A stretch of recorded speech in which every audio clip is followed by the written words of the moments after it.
अता साहब, एक बड़ा एतराज जो कि हुकूमत की तरफ से उठाया जा रहा है वो ये है कि शहबाज शरीफ साहब यहाँ ये मौक़िफ़ अपना रहे हैं कि उनका बच्चों से कोई ताल्लुक नहीं है और लंदन की अदालत के ऑर्डर को अपने लिए क्लीन चिट करार दे रहे हैं। तो दोनों जगहों पे अलग अलग मौक़िफ़ क्यों इख्तियार किया जा रहा है?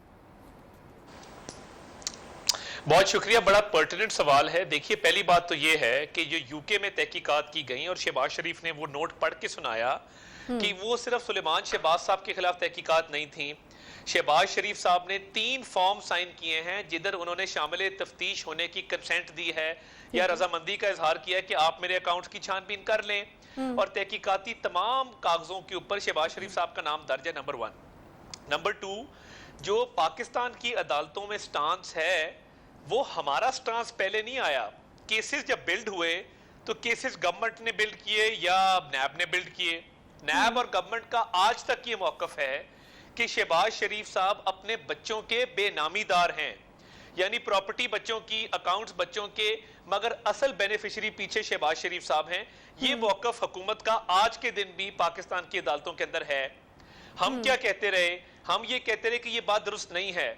अब जब यूके का फैसला आया है और उसमें सुलेमान शहबाज साहब और शहबाज साहब दोनों क्लियर हुए हैं, 1 मिनट के लिए मान भी लिया जाए कि ये सिर्फ सुलेमान शहबाज के खिलाफ तहकीकात थी, तो गवर्नमेंट तो कहती है कि शहबाज शरीफ साहब उनके बेनामीदार हैं, वो बेनिफिशियरी हैं। तो going by the governments logic जो उन्होंने पाकिस्तान में ली है, तो हमें तो फिर क्लीन चिट तो गवर्नमेंट के नैरेटिव के मुताबिक मिली ना जी, क्योंकि गवर्नमेंट ने ये मौकफ लिया है, हमने तो ये नहीं लिया। सही। अच्छा अता साहब, मुझे ये बताएगा, मरीम नवाज साहिबा को आज हमने मुबारकबाद भी देते देखा कि अल्लाह ताला ने आपको इंटरनेशनल सादिक और अमीन जो है वो बना दिया है।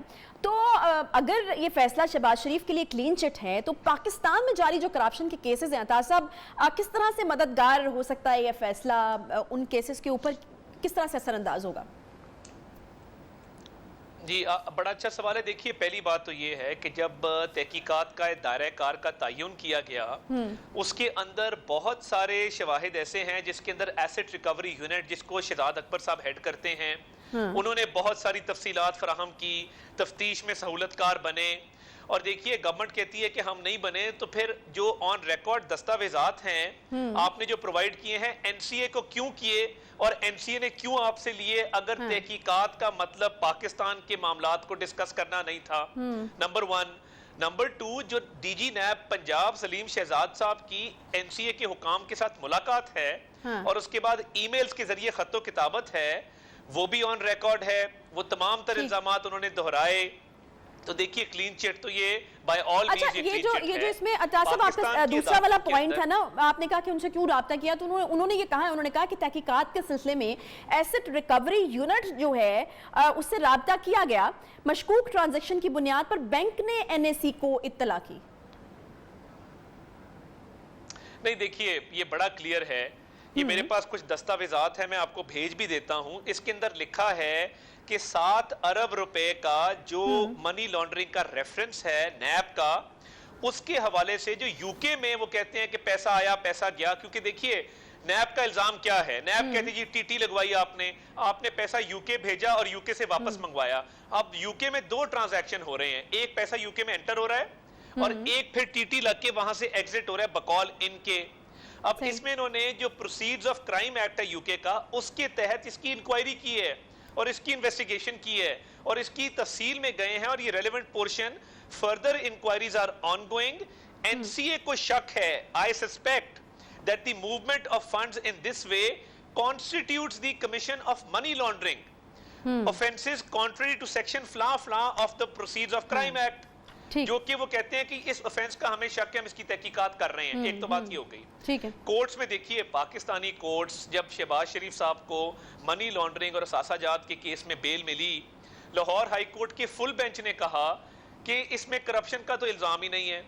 जब आशियाना का केस सुप्रीम कोर्ट गया तो साबिक चीफ जस्टिस आसिफ सईद खोसा ने कहा Shahbaz Sharif is the good guy. Ramzan sugar mill गंदा नाला केस में नईम बुखारी जो नैब के प्रोसिक्यूटर भी थे और गवर्नमेंट के वो रुकन भी हैं हुकूमती जमात के, उन्होंने कहा हम इस अपील को प्रेस नहीं करना चाहते, अपील विड्रॉ कर दी जब सवालों जवाब हुए। सही। तो मेरा मानना ये है कि पाकिस्तान की आला अदलिया ने हमें सुरखरू किया है अल्लाह ताला के फजल से। यूके की कोर्ट में भी हम सुरखरू हुए हैं। आने वाले दिनों में इस बात का फैसला किया जाएगा, क्योंकि यूके भी कॉमन लॉ कंट्री है, पाकिस्तान भी कॉमन लॉ कंट्री है, एक ही तरह का निजाम राइज है और ब्रिटिश राज की वजह से यहाँ पे बहुत सारे रेलेवेंट प्रोविजन भी हमारे मिलते जुलते हैं, तो हम इसको इंशाल्लाह टेकअप करेंगे और पाकिस्तानी अदालतों में हमें इंशाल्लाह बरी होने में और अपना स्टांस प्रूव करने में बड़ी मदद मिलेगी। ठीक है, आपका वही मौक़िफ़ है जी कि अच्छी खबर है, आपको मदद भी मिलेगी, आपको क्लीन चिट भी मिल गई है। वहाँ पर उनका ये कहना है कि सिर्फ अगर वो हमें समझाएं कि ये क्या है, तो ये कहते हैं ये सिर्फ 2 सफ़ात पर मुश्तमिल हुक्मनामा है जिसमें मुंजमद अकाउंट्स को बहाल करने का क्या कहा गया है। शहजाद अकबर साहब कहते हैं इसमें ना तो शहबाज शरीफ साहब का नाम है और ना ही ये कोई फैसला है। देखिए, जो तहकीकाती रिपोर्ट्स हैं, जिसकी बुनियाद पे जो ग्राउंड्स ऑफ सस्पिशन हैं, जिसकी बुनियाद पे तहकीकात का आगाज किया गया और अकाउंट फ्रीज किए गए, उसमें दायरा इत्कार में तमाम चीजें शामिल थीं। 20 माह तहकीकात हुई और एनसीए ने, जो दुनिया की मायानाज एक तहकीकाती इदारों में उसका शुमार होता है, उसने जब कोर्ट से अकाउंट फ्रीजिंग ऑर्डर्स की एक्सटेंशन ली और उसमें उन्होंने कहा मजीद तौसी कर दें, तो उन्होंने ये तमाम इल्जामात दोहराए जो नैब और एफआईए ने लगाए हैं, जो एसेट रिकवरी यूनिट ने लगाए हैं। वो कागजात मैं भेज देता हूं, आप ऑनर भी कर दीजिएगा, आपके पास पहले भी मौजूद होंगे। तो बात ये है कि जब शहबाज शरीफ साहब के खिलाफ इतना भी एविडेंस नहीं था शहबाज शरीफ साहब के खिलाफ कि उनके अकाउंट फ्रीज कर सकते, सुलेमान शहबाज साहब के अकाउंट फ्रीज हुए, तहकीकात दोनों की हुई। शहबाज साहब ने कंसेंट फॉर्म साइन करके रजामंदी का इजहार किया कि मैं तब शामिल तफ्तीश हो रहा हूं। तो at the end of the day इतना भी मवाद नहीं निकला कि इसका ट्रायल हो सके। तो ये जो अकाउंट फ्रीज हुए थे, ये तमाम तर तहकीकात के बाद उन्होंने किए थे और तहकीकात जारी रही। 20 माह के बाद उन्होंने ये अकाउंट फ्रीजिंग ऑर्डर वापस लिया, सेटिसाइड करवाया कि हमें कोई शवाहिद किसी किस्म के नहीं मिले हैं। ट्रायल में जाना तो दूर की बात है, शहबाज शरीफ साहब की तो अकाउंट फ्रीज नहीं कर सके, बावजूद इसके कि उनके एक एक मामले की गहराई में जाके छानबीन की गई। सही है, ठीक है। अच्छा, शेख रशीद साहब और हुकूमती वुज़रा अता साहब ये कह रहे हैं कि अगर सलमान शहबाज साहब को क्लीन चिट मिल गई है तो फिर पाकिस्तान वापस आ जाएं, तो कोई है ऐसा इरादा उनका?